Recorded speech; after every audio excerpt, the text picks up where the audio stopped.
Hi folks, welcome to Who Moved the Market. We're in the middle of the week and things are finally looking good for the bulls. We've actually got a green day after 8 days of a brutal fall. One of the stocks that's moving up today along with the large part of the market is Axis Bank, and that's what we are going to focus on. You might have already guessed it. Today finally is that D-Day, or the red letter day, or should I say the green letter day for Axis Bank, because they have managed to complete their acquisition of Citi's India consumer business. A large deal. They've spent a little over 11,000 crores, actually 11,600 crores on it. But the question is, can this be an inflection point for the bank? Abhishek Kothari is here. He spends a lot of time tracking a lot of these banks, including, of course, Axis. So, Abhishek, today we want to go a little deeper to understand that beyond that headline, this 11,600 odd that they're paying, are they going to get a bang for their buck? Well, it will be more than a bang for the buck, because you get 3 million unique customers. Now that's a heartening point to see.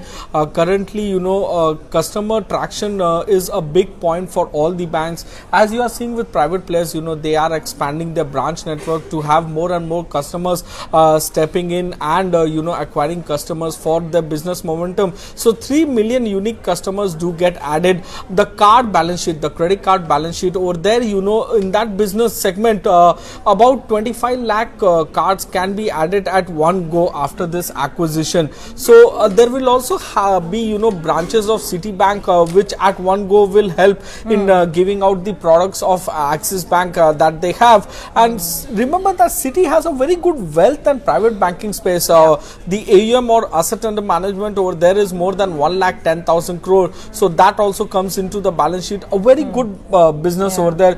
Citi has unique customers, especially in the credit card and private wealth segment, because those customers stick with Citi only and they are not easily going to other lenders. So good business accretion that Axis Bank will get through the customers that will be acquired from Citigroup. But let me try and present a counter over here. I completely take your point. Citi's customers have stuck with Citi for so long, right? And I remember one of the first reactions I heard, this was obviously someone who was in the HNI category when the deal was announced last year. The first reaction was, oh, we're so used to banking with Citi, now we'll be Axis Bank. So I think Axis's biggest challenge is going to be to keep the brand at that same marquee level, to provide great, world-class customer service, and to ensure that these 3 million plus people that you're talking about, that they don't desert and they don't start looking at other options. I think that's going to be, so I guess the cultural integration, that's retention of the customer will be a key factor. We'll see in 1 or 2 quarters whether those customers do get the same kind of experience with Axis that they had with Citi. Largely, Axis is a private player, so obviously they know the challenges that they have while acquiring these loyal customers that Citi has. Obviously, for this customer base is what the main acquisition is being done for. Absolutely. And I take your point. I mean, they do have a lot of, very important and very large clients in the wealth management space as well. So we'll see how that plays out. That actually brings me to the bigger question, retail, right? The entire game plan with this acquisition is to go really big on retail. I don't know, I mean, would it be right to say that they would probably want to take aim at the biggies, your ICICI Bank and HDFC Bank, and build a retail book, a retail franchise that can be as good, if not bigger and better? Let's talk about the retail aspirations and the retail business of Axis Bank. So if you take a look, over the last few quarters, barring Q3 and a bit of Q2, the retail traction has been pretty strong for all the banks. Okay, X of Axis Bank in the previous quarter, I'll give the numbers. Retail has been pretty strong growth for all the banks, and that has been driving the incremental loan growth in the banking system in FY22 as well as in FY23 so far. So Q3 FY23, Axis Bank had retail growth of just 1.5% around on a sequential basis, which was weaker than their corporate loan growth, which was more than 9% on a sequential basis, and SME book, which grew more than 5% on a sequential basis. So this is the area that they can address, by Citi acquisition. The retail segment can get addressed, while other lenders like HDFC Bank, ICICI Bank are seeing robust growth in their retail business momentum, especially on the loan growth front. Even for a size of Axis Bank, Citi will add meaningful addition to the numbers. You brought about a really important point, and I saw that data that you had shared with us. The corporate book grew really well in the fourth quarter, as you're saying, 9% plus, and then you have the retail business growing at just 1.5%. Is that sort of was that a one-off thing, or would you say, as you've tracked Axis for so long, I mean, have they been struggling with growing the retail book, or was it just maybe a 1 quarter phenomena? We shouldn't read too much into it.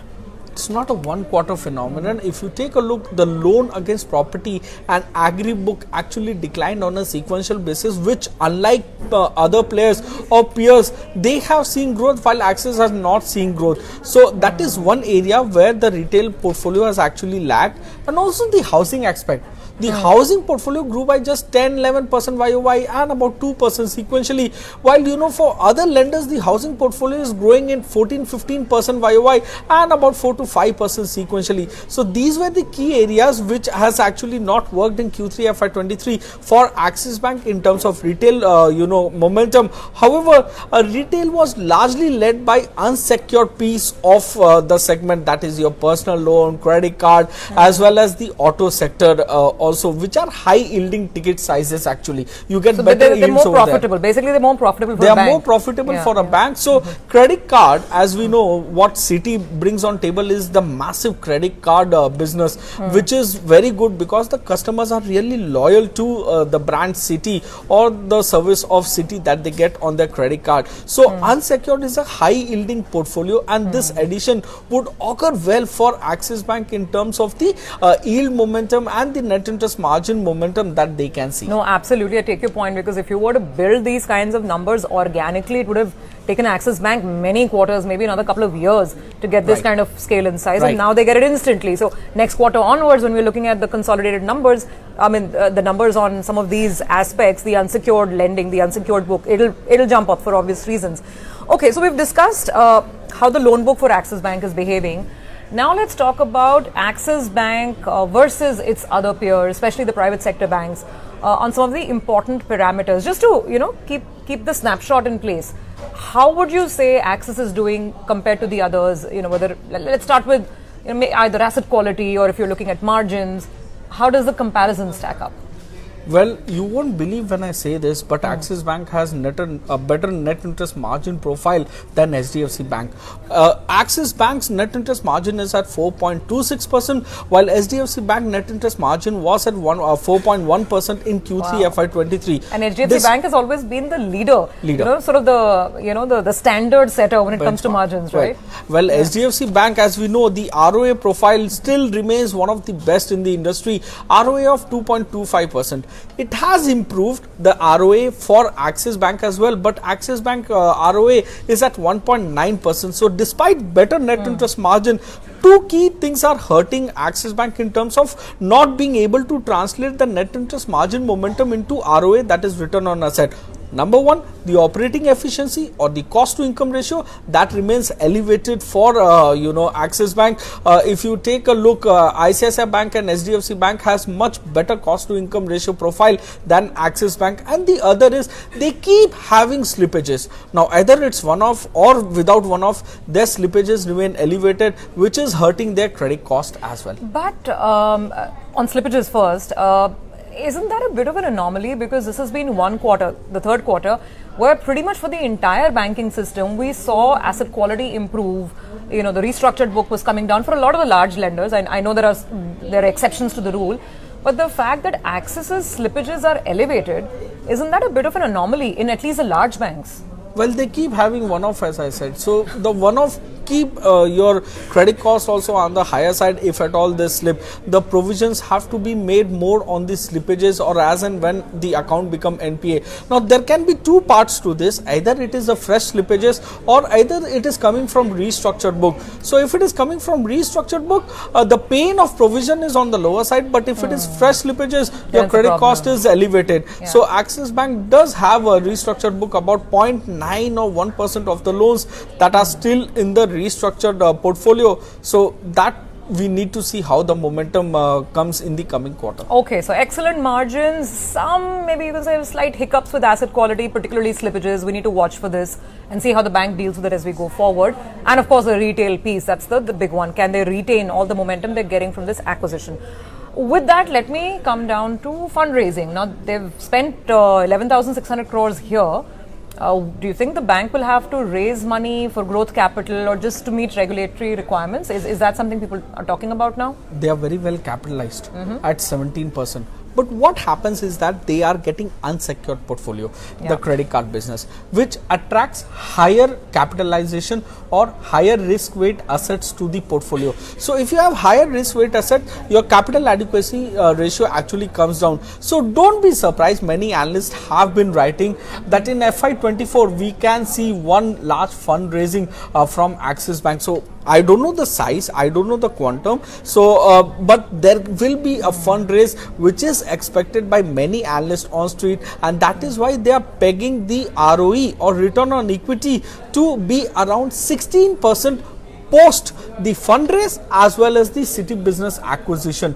Even 16% ROE is not bad. It's very good for a private lender. Okay, we'll have to see. I mean, if they do raise the money, in what form? Is it going to be a rights issue? Will it be a QIP? No, it will be a QIP. It'll be a QIP. It will be a QIP. There's no taking away that whenever banks do raise money, it's not via right issue, it's largely via QIP. So it can be around 5,000, 10,000, 15,000, depending on what kind of need they have. They'll come out with the QIP, but 1 or 2 quarters after this acquisition has been completed. So you can expect either from Q2 in Q2 or beyond that, a fundraising can be announced by Axis Bank. Okay, so watch out for the fundraising. Watch out for, of course, how they look at their loan growth, particularly on the retail side. Which brings me to the calls on the street. So the stock right now is about 865. There are calls going all the way up to 1200 plus on Axis Bank. Optimistic, positive calls? Well, largely the brokerages are positive on the stock. They have a buy recommendation or an overweight recommendation or an outperformance rating, and the target of these bullish brokerages ranges from as low as 1,000 rupees per share to as high as 1,250 per share.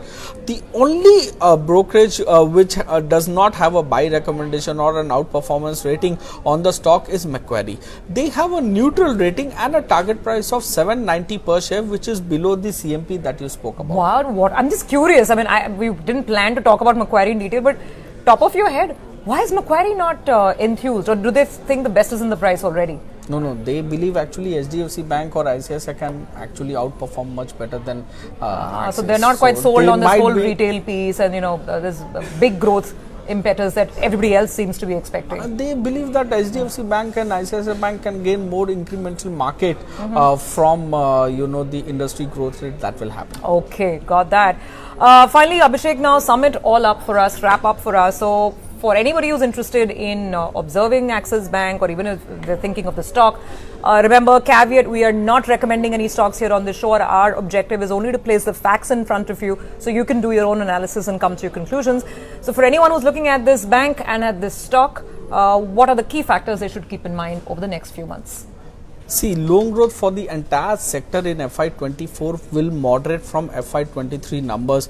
We have been speaking to various management and analysts who are saying that loan growth will taper down the growth rate. So you can expect some moderation in loan growth rate for Axis Bank, as well as and when this acquisition sinks in and the operational efficiency is achieved. The management bandwidth can go into this acquisition and setting out the platform to be in line with the Axis Bank. So that one part can impact your loan growth. Watch out for the fundraising. Now, fundraising is very important. They have been on the radar in terms of fundraising, so that can happen from Q2 or later on. But in FY24, you can see a fundraise from Axis Bank. So ROE or return on equity, as per various analysts, is being pegged at 16% or above after the fundraise as well as the Citi acquisitions. So both will have some dilution in terms of the equity. So you need to see how that will take place. and watch out for the deposit momentum. This is where Axis Bank has been lagging peers, especially on YOY growth rate. The deposit momentum is lower than what you are seeing for SDFC Bank or let's say ICICI Bank. So retail deposit traction in a rising inflation scenario, we need to watch whether they do get the retail deposit traction or not, and how they build their overall deposit picture. Absolutely. I think HDFC Bank really hit it off first off the block with that big ad campaign on 7% FD rates. So I guess they're finding lots of takers. We'll have to see if Q4 Axis picked up. Even in Q3, HDFC Bank had one of the best deposit momentum. So they are building in the liability franchise to sustain any loan growth demand that may come in. Absolutely, Abhishek. Thank you very much. A lot of important factors that we need to observe, but now we do understand the business a little better, and obviously the importance of this deal for Axis Bank. So many thanks for joining in and explaining the nuances. Well, we hope you found this conversation fruitful. Keep your feedback, comments and queries coming. We'll see you again, same time, same place, tomorrow at 2 p.m. Remember, this is called Who Moved the Markets. See you tomorrow.